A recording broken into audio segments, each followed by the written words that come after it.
اللہ کے نبی صلی اللہ علیہ وسلم نے کچھ اعمال ایسے بتائے ہیں جن کو اگر ہم کرنے لگ جائیں نا تو حج اور عمرے کو برابر ثواب ملتا ہے۔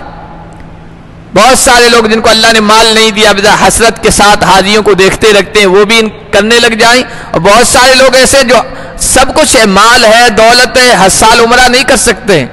ہر سال حج نہیں کر سکتے ہیں، بہت ساری مشغولیات ہیں، بہت ساری رکاوٹیں ہیں، وہ بھی ان اعمال کو کرنے لگ جائیں گے، اللہ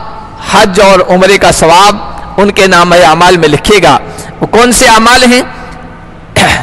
نمبر 1، اللہ کے نبی صلی اللہ علیہ وسلم نے ارشاد فرمایا، حضرت ابو امامہ راوی ہیں، فرمایا من غدا الی المسجد لا يريد الا ان يتعلم خيرا او يعلمه كان له كاجر حاج تاما حجته۔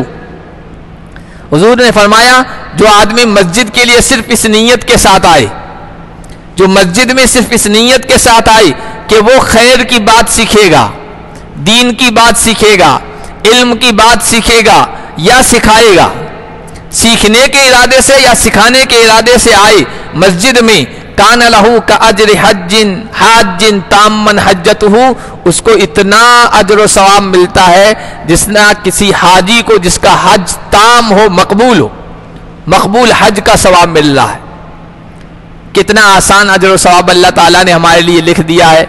بتا دیا ہے، لیکن کتنے لوگ ہیں جن کو یہ شوق ہوگا، جذبہ ہوگا کہ جمعہ میں ہم جلدی آ جائیں، کچھ دین کی بات ہو رہی ہوتی ہے، ہم سیکھ جائیں۔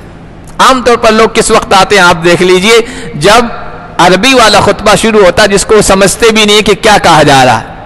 اس میں کیا کہا جا رہا ہے سمجھتے ہی نہیں، بس اس کو سننے کے لیے دوڑتے ہوئے آتے ہیں، جو اصل بات بتائی جا رہی ہے کتنے اس کے لیے وقت نکالتے ہیں۔ حالانکہ اللہ کے نبی نے کیا فرمایا؟ مقبول حج کا ثواب ہے، علم سیکھنے کی نیت سے مسجد آئے۔